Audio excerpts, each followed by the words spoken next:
오늘 말씀 그 사랑으로 행하라, 그 사랑으로 행하라, 라는 말씀으로, 그 사랑으로 사랑하라 라는 말씀으로 말씀 전하도록 하겠습니다.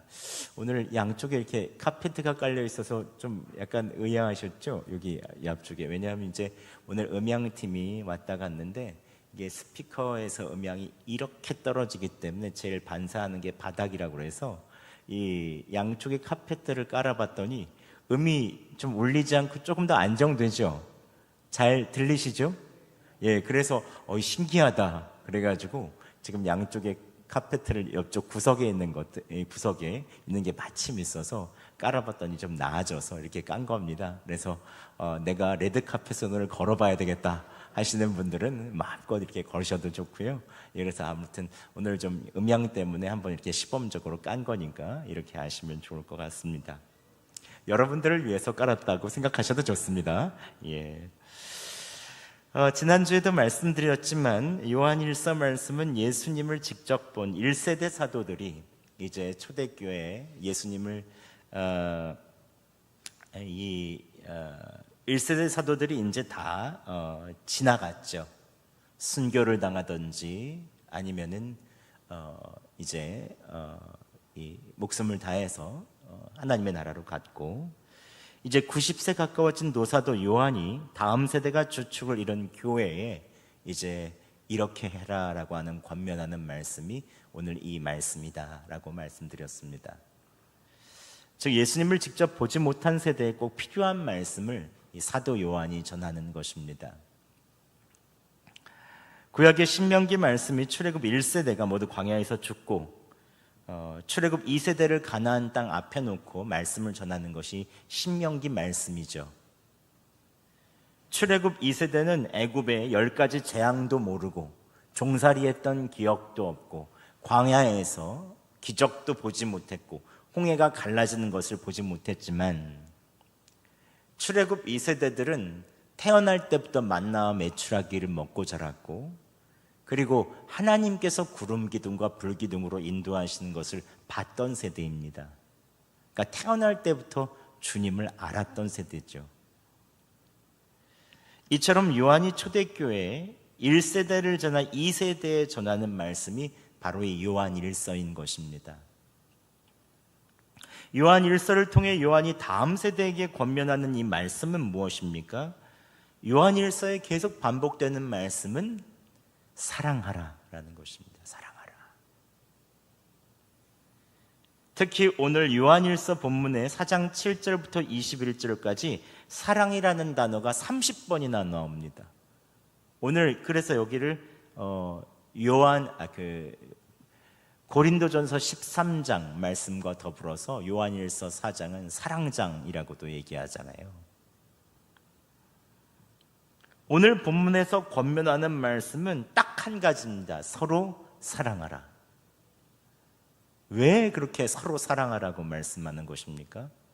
우리가 믿는 하나님이 사랑이시기 때문이다라는 것입니다. 그런데 문제는 전능하시고 영원하신 하나님께서 사람에게 아무리 사랑을 가르쳐도 사람의 어리석은 지혜와 그리고 유한한 이 사람에 있어서 있는 그 마음으로는 하나님의 사랑을 이해할 수가 없는 것이죠. 그래서 하나님께서 사랑이라는 것을 알기 위해서 인간에게 주신 것인데 첫 번째는 말씀을 주셨습니다. 말씀. 주일날 요즘에 창세기 말씀을 전하고 있는데요, 구약 말씀의 맨 첫 구속사의 시작은 누구입니까? 아브라함이죠. 아브라함. 죄악 세상 가운데 있는 아브라함을 하나님께서 불러서 선택해 주셨습니다. 그런데 그렇게 능력 있는 두 사람도 아니고 아이도 없고 70세 중반을 달리는 소망 없는 두 사람을 하나님께서 택하셔서 자기 백성으로 만드십니다. 고향 친척 아비집을 떠나라 라고 말씀하시고 너로 큰 민족을 이루고 내게 복을 주겠다. 내게 복의 근원이 될 것이다. 너로 말미암아 수많은 자손이 있을 것이다. 이 부부에게 희망과 많은 축복의 말씀을 해주면서 사랑을 쏟아부어 주시죠. 아무것도 아닌 두 사람을. 그 이유는 무엇입니까? 이들이 모범적이어서, 거룩해서, 특별히 믿음이 좋아서 그런 것도 아닙니다. 하나님이 사랑이시기 때문에 그렇습니다. 하나님이 사랑이심을 보여주시기 위해서 이 두 사람을 선택해서 하나님의 백성으로 만드시는 거죠. 그런데 이들의 자손들이 하나님을 잘 섬기면 좋은데 매일 배역하고 배반합니다. 그럼에도 불구하고 하나님께서는 이들을 미워하지 않으세요. 이들을 긍휼히 여기시고 이들을 끝까지 놓지 않으십니다. 계속 선지자들을 보내서 돌아와라, 돌아와, 너희를 사랑한다고 말씀하시고, 오늘 계속 새벽기도 때도 요즘에 그렇잖아요. 예레미야 통해서도 온 나라가 하나님 배반하고 우상 섬기고 배반해도 하나님께서는 이들이 회개하며 돌아올 때까지 기다리십니다. 나라가 절대 안 망할 거야, 성전이 절대 안 무너질 거야 라고 하는 이들에 있어서는 이 하나님이 아닌 다른 것들을 기대하는 것을 보면서 이들의 성전을 무너뜨리시고 나라를 무너뜨리시죠. 보이는 나라는 멸망시키시지만 포로 생활에서 그 마음이 천국이 있음을 보여주시면서 다니엘과 세 친구와 많은 믿음의 사람들을 세워주시면서 이 보이는 성전이 전체가 아니라 보이지 않는 하나님을 마음에 섬기는 것이 참다운 하나님의 나라라는 것을 이 포로 생활을 통해서 보여주시죠. 하나님께서는 구약 말씀을 통해서 하나님이 사랑이심을 처음부터 끝까지 계속 나타내십니다. 계속. 어떻게 보면 사랑의 일기랑 다름이 없죠. 그런데 하나님께서 말씀으로 들려주시고 가르쳐 주셔도 이 사랑의 하나님을 알지 못하니 둘째로 하신 것이 있습니다. 독생자 예수 그리스도를 보내주셨죠. 오늘도 하나님은 사랑이시라 레교하면서 독생자 예수 그리스도를 보내주셨다라고 말씀합니다. 함께 9절과 10절 말씀 저희가 봉독하겠습니다. 시작. 하나님의 사랑이 우리에게 이렇게 나타난 바 되었으니 하나님이 자기의 독생자를 세상에 보내심은 그로 말미암아 우리를 살리려 하심이라. 사랑은 여기 있으니 우리가 하나님을 사랑한 것이 아니요 하나님이 우리를 사랑하사 우리 죄를 속하기 위하여 화목제물로 그 아들을 보내셨음이라. 아멘. 하나님께서 하나님의 백성이 말씀을 들어도 선지자를 보내도 사랑의 하나님을 알지 못하니 이제 하나님의 아들이신 독생하신 하나님의 아들, 즉 하나님이신 예수 그리스도를 보내주십니다. 그분은 살아있는 말씀이죠. 그냥 써있는 죽은 말씀이 아니라 살아있는 말씀이죠.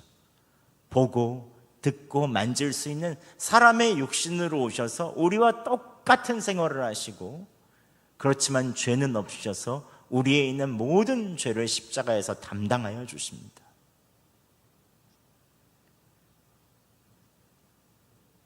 우리는 예수 그리스도를 믿고 영접하면 비로소 하나님의 사랑을 알게 되죠. 예수님께서 십자가에 달리시기 전 제자들의 발을 씻어주시는 장면에서도 그 사랑은 아주 잘 드러납니다. 요한복음 13장 1절에서 2절까지 이렇게 말씀하고 있습니다. 유월절 전에 예수께서 자기가 세상을 떠나 아버지께로 돌아가실 때가 이른 줄 아시고 세상에 있는 자기 사람들을 사랑하시되 끝까지 사랑하시니라. 마귀가 벌써 시몬의 아들 가룟 유다의 마음에 예수를 팔려는 생각을 넣었더라 라고 2절에 이야기하고 있습니다. 예수님께서 마귀가 가룟 유다의 마음에 예수를 팔려는 마음을 넣었음을 아시면서도 가룟 유다의 발을 씻어주십니다. 주며 선생이신 그분께서 종의 형체를 가지고 죄인들의 발을 씻어주시죠. 자기를 파는 제자들까지도 씻어주시며 끝까지 사랑하시죠. 우리는 예수 그리스도를 통해서 하나님의 사랑이 어떠한 죄인도 용서하시며 어떠한 사람들도 끝까지 사랑하신다는 것을 직접 보여주심을 알게 됩니다. 그런데 또 성경은 하나님의 사랑의 절정이신 예수 그리스도, 살아계신 하나님의 말씀이신 이 예수 그리스도를 믿고 영접하는 것만으로는 하나님의 사랑을 완전히 알 수 없다고 말합니다. 그렇다면 어떻게 하면 알 수 있는 것입니까? 마지막으로 오늘 요한일서에서는 하나님께서 우리가 순종해야 된다고 말합니다. 순종해야 된다. 여러분, 순종이란 무엇입니까? 자녀인 우리가 하나님 아버지처럼 해보는 것입니다. 사람끼리도 저 사람을 안다라고 할 때 저 사람 이름을 안다, 뭐 키가 몇 센치다, 몸무게가 얼마 정도 된다, 이름이 뭐다, 고향은 어디다, 이런 정보를 안다고 해서 안다고 하지 않죠.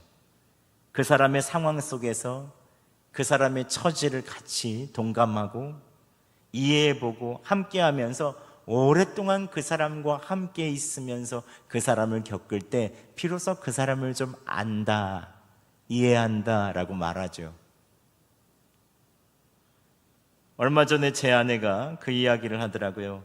저희 아버님께서 우리 장인 어르신께서 돌아가셨을 때 홀로 되신 장모님을 바라보면서 이제 조금 엄마 마음 이해가 된다는 거예요. 엄마 마음 이해가 된다. 장모님께서 제게 자주 그러셨거든요.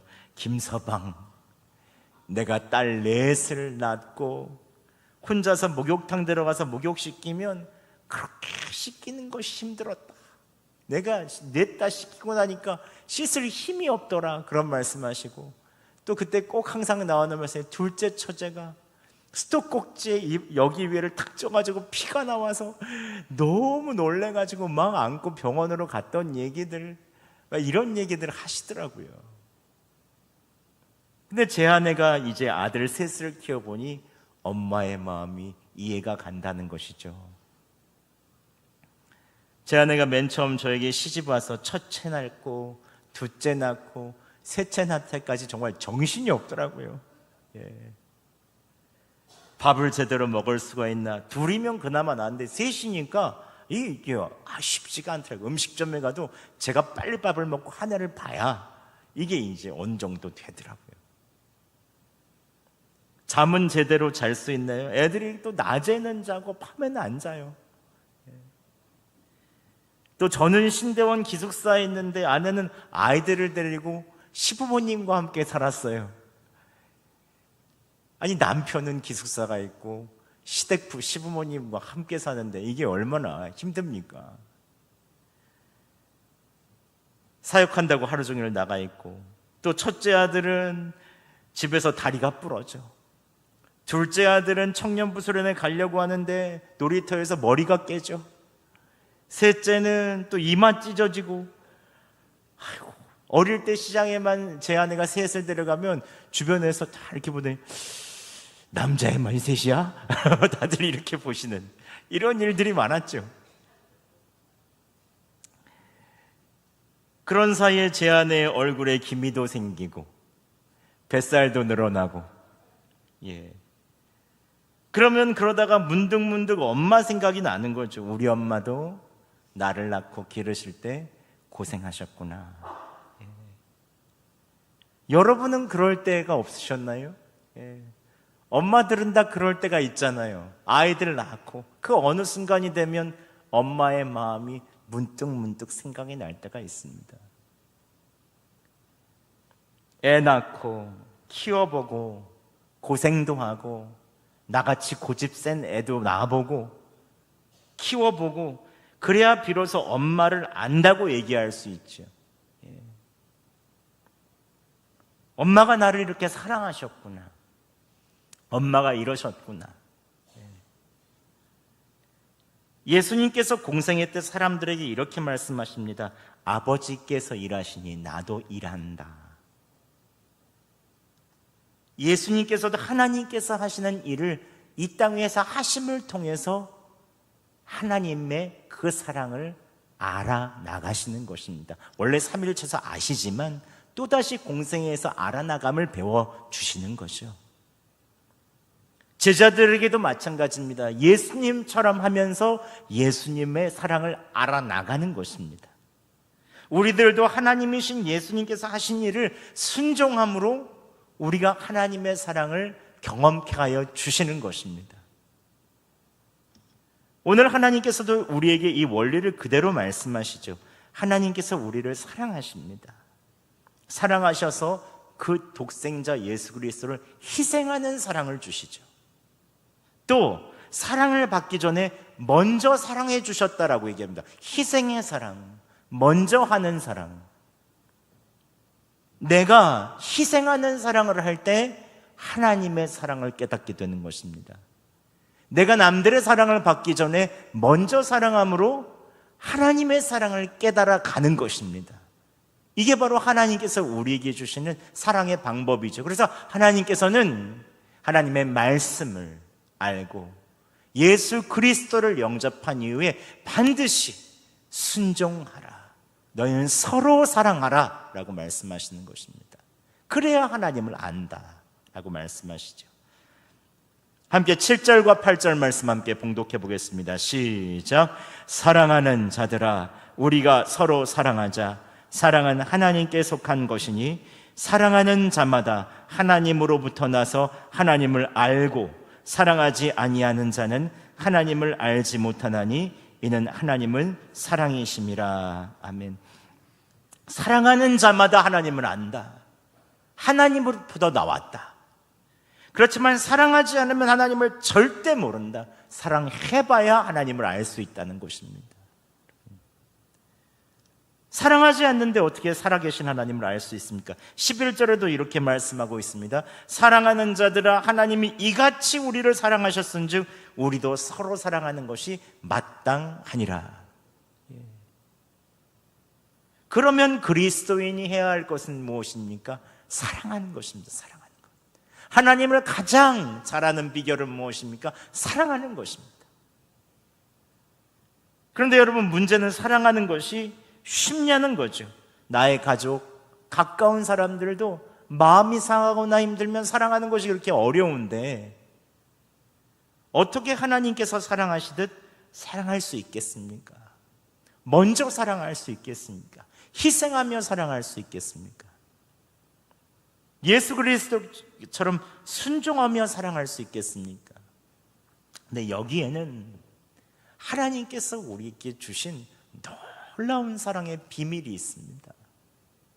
그 비밀을 우리가 잘 아는 것이 필요하죠.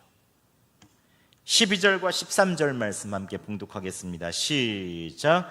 어느 때나 하나님을 본 사람이 없으되 만일 우리가 서로 사랑하면 하나님이 우리 안에 거하시고 그의 사랑이 우리 안에 온전히 이루어지느니라.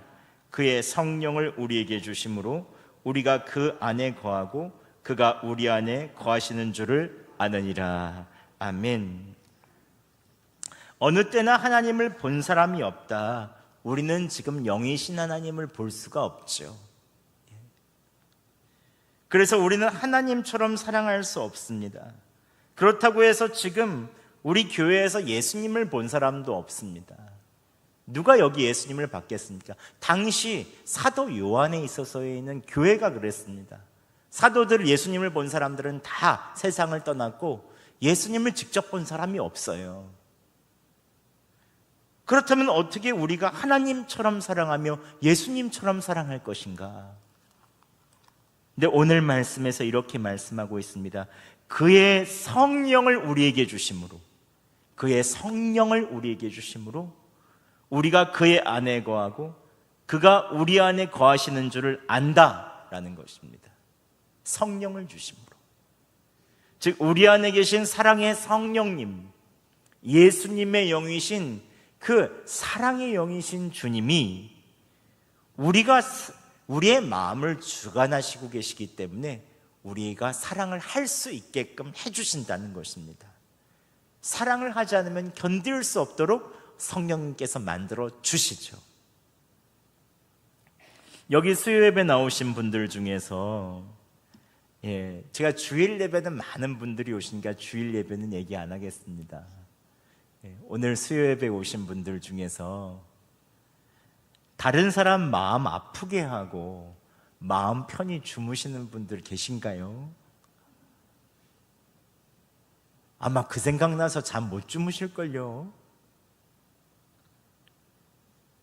혹시 내가 한 말로 인해 누가 상처받았다는 것을 모르면 모를까, 내 말로 누군가 상처받았다는 것을 아는데 편히 잘 수 있다면 그 안에 마음에 성령님이 안 계신 거죠. 우리는 예수님을 믿는 순간 우리의 옛자는 죽고 우리 안에 예수님이 사셨습니다. 이 말은 다시 말하면 예수님의 영이신 성령님이 우리의 마음을 주관하고 계신다는 것이죠. 이것은 이미 정해진 사실입니다. 예수님을 믿는 순간 우리의 옛자는 죽었습니다. 옛 습관이 아직까지 남아있을 뿐이죠. 15절에 이렇게 말씀하고 있습니다. 누구든지 예수를 하나님의 아들이라 시인하면 하나님이 그 안에 거하시고 그도 하나님 안에 거한다. 내 안에 사랑의 하나님, 즉 예수님께서 계신다는 것입니다. 예수의 영이신 이 사랑의 성령님께서 내 안에 계시면 우리는 사랑을 할 수밖에 없죠. 근데 때로는 그 사실을 잊어버리면 우리가 사랑하는 것들을 자꾸 잊어버리게 되는 것입니다. 물론 살다 보면 힘든 일이 생기고 관계에 어려움이 있으면 누군가를 미워할 때도 있고 누군가에 대한 분노가 이렇게 차오를 때도 있습니다. 그러나 성령님께서 우리가 말씀을 읽을 때나 기도를 할 때나 예배를 드릴 때마다 나에게 말씀하시고 사랑의 성령님께서 내 안에 역사하시면 내가 괴롭죠. 한편에서는 더 미워하고 싶고 복수하고 싶고 갚아주고 싶은 마음이 일어났다가도 또 한편에서는 사랑의 성령님께서 내 마음을 주관하시니 이걸 어떻게 할 수가 없는 것입니다. 매번마다 부딪히죠. 어떤 때는 분노가 일어났고 미워하는 마음이 일어났다가도 어떤 때는 또 은혜 받으면 이거 그러면 안 되지, 내려놔야지 하는 마음이 끊임없이 널뛰기를 하죠. 그런데 결국 주님께 맡기고 하나님의 성령께서 우리에게 승리를 주시는 거죠. 그게 제일 놀라운 사실입니다. 마음에 상처가 있거나 어려운 일들이 생길 때 너무 빨리 내 의지로 해결하려고 하면 안 됩니다. 시간이 좀 오래 걸리더라도 내 안에 계신 사랑의 주님 바라보며 십자가 앞에 내 상황을 내려놓고 맡겨놓으면 성령님께서 자연스럽게 사랑의 마음을 주시고 우리 마음에 있는 여러 가지 힘듦들을 다 녹여주시죠. 그래서 그 어느 날 봄눈 녹듯이 싹 다 녹아서 뒤를 돌아볼 때 내가 이런 일이 있었나 싶을 때가 반드시 오게 되는 것입니다. 그게 바로 우리가 성령님 안에서 사는 삶이죠. 주님이 내 안에 계시고 내가 주님 안에 있는 것입니다. 말씀을 마치겠습니다. 여러분 서로 사랑하시기 바랍니다. 사랑의 하나님 독생자이신 예수님께서 행하신 대로 순종하시기 바랍니다. 희생의 사랑, 먼저 하는 사랑, 그 사랑을 우리가 믿고 주님 안에 있을 때 주님께서는 우리에게 사랑할 수 있는 힘을 주시고 다시 한번 사랑으로 승리할 수 있는 능력을 허락하여 주실 것입니다.